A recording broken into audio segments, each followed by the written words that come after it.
नमस्कार मित्रांनो, आजचा भाग हा थोडासा आगळा वेगळा असणार आहे। कदाचित या देवस्थानाबद्दल तुम्हाला माहिती नसेलही, त्यामुळे व्हिडिओ शेवटपर्यंत नक्की बघा आणि चॅनलवर नवीन असाल तर सबस्क्राइब बटनवर क्लिक करायला विसरू नका।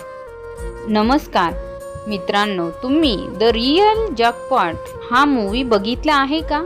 या मूवीमध्ये एक शक्तिपीठ असणाऱ्या मंदिराचा आणि देवीचा उल्लेख केलेला आहे, ती म्हणजे हिंगलाज माता। याच हिंगलाज मातेचे मंदिर आपल्या अगदी जवळ आहे, हे तुम्हाला माहीत आहे का? हिंगलाज माता मंदिर हे बलुचिस्तानमध्ये आहे, परंतु याच देवीचे एक स्थान अगदी आपल्या जवळच आहे। त्याविषयी आज आपण माहिती जाणून घेणार आहोत। हिंगलाज माता ही एका भक्तासोबत येऊन आपल्या जवळ स्थित झालेली आहे। हिंगलाज माता बलुचिस्तानवरून आपल्याकडे कशी आली बरं? तर डोंगरपुरी महाराज नावाचे देवीचे एक मोठे भक्त होते। डोंगरपुरी महाराजांची भक्ती बघून एक दिवस देवी त्यांना प्रसन्न झाली आणि देवीने त्यांना प्रत्यक्षात दर्शन दिले।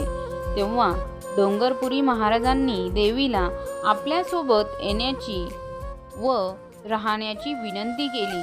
तेव्हा देवीने डोंगरपूर महाराजांची इच्छा पूर्ण करण्यासाठी त्यांच्यासोबत येण्याचे मान्य केले।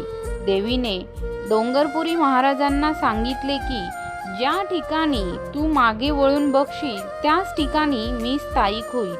डोंगरपुरी महाराज चालत राहिले आणि त्यांना खूप वेळानंतर असे जाणवले की देवी आहे की नाही, म्हणून त्यांनी मागे वळून बघितले आणि त्याच ठिकाणी मोठा प्रकाश पडला आणि त्याच ठिकाणी देवी स्थायिक झाली।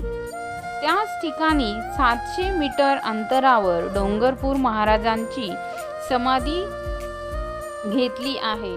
मंदिरातून बरोबर डोंगरपुरी महाराजांची समाधी दिसते। असे हे अत्यंत जागृत आणि स्वयंभू देवस्थान अगदी आपल्या जवळच आहे।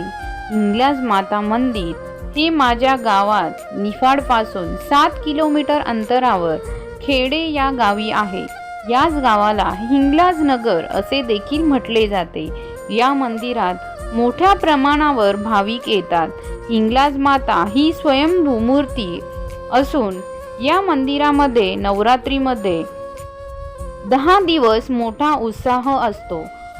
नवरात्रीच्या पहिल्या दिवशी येथे गंगा पाणी पूजन केले जाते। तसेच कावडी घेऊन संपूर्ण गावातून भव्य अशी गाजत वाजत मिरवणूक काढली जाते। या मिरवणूक गावातील संपूर्ण लोक तसेच बाहेरील भक्त सुद्धा सहभागी होतात। त्यानंतर मंदिरामध्ये प्रसाद वाटप होते। त्यानंतर देवीच्या मंदिरात घट बसवले जातात। इथे घट बसवल्यानंतरच गावातील सर्व लोक त्यांच्या घरामध्ये घट बसवतात। या मंदिरात 10 दिवस सप्तशती पाठाचे सामूहिकरित्या वाचन केले जाते आणि गावातील तसेच गावाबाहेरील लोक सुद्धा या उपक्रमात सहभागी होतात आणि देवीची सेवा करतात। या मंदिरामध्ये गावातील लोक 10 दिवस घटी बसतात। तसेच जे देवीचे भक्त बाहेरगावी असणारे सुद्धा इथे घटी बसण्यासाठी येतात। घटी बसणाऱ्यांसाठी मंदिराच्या आवारात बऱ्याच खोल्या देखील आहेत। या मंदिरात 10 दिवस भक्त त्यांच्या इच्छेनुसार सकाळी संध्याकाळी अन्नदान करतात।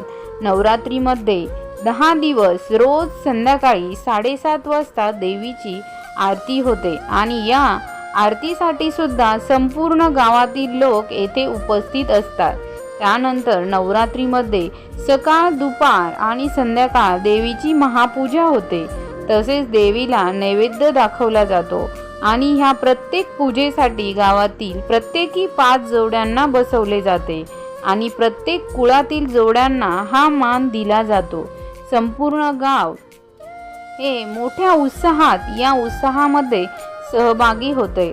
मोठ्या प्रमाणात भक्त येथे दानधर्म देखील करतात। घटस्थापना झाल्यानंतर जो पहिला बुधवार येतो त्या दिवशी येथे मोठी जत्रा भरते आणि मोठ्या प्रमाणात येथे भाविकांची गर्दी असते. त्याचप्रमाणे 10 दिवस येथे भजन कीर्तन यासारखे कार्यक्रम आयोजित केलेले असतात. नवमीच्या दिवशी हिंगलाज माता मंदिरात नवचंडीस तसेच मोठे होम हवन केले जाते. या पूजेसाठी गावातील 11 किंवा 21 जोड्या पूजेला बसवल्या जातात. तसेच कुमारिका पूजन देखील केले जाते. गावातील संपूर्ण लोक या कार्यक्रमासाठी येथे उपस्थित असतात. त्यानंतर देवीला नैवेद्य दाखवून आरती केली जाते आणि त्यानंतरच गावातील सर्व लोक नवरात्रीचे 9 दिवसाचे उपवास सोडतात. या दिवशी संपूर्ण गावातील घरामध्ये पुरणाचा नैवेद्य केला जातो. नवरात्रीमध्ये खूप दूरवरून भाविक या मंदिरात दर्शनासाठी येतात.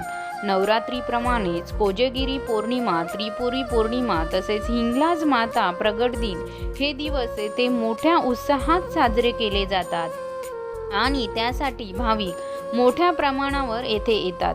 नवसाला पावणारी तसेच 51 शक्तिपीठापैकी एक असे हे जागृत देवस्थान आहे. हिंगलाज माता मंदिरापासून 700 मीटर अंतरावर डोंगरपुरी महाराजांनी समाधी घेतलेली आहे.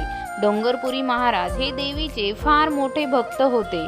हिंगलाज माता हे मंदिर नाशिक जिल्ह्यात निफाड तालुक्यापासून फक्त 7 किलोमीटर अंतरावर उगावखेडे या मार्गावर विंता नदीच्या काठी वसलेले आहे. नवरात्र उत्सव हा जवळ आला आहे आणि एकदा तरी नवरात्र उत्सवात तुम्ही या मंदिराला नक्की भेट द्या. हे मंदिर अतिशय बघण्यासारखं आणि अतिशय सुंदर असं जागृत देवस्थान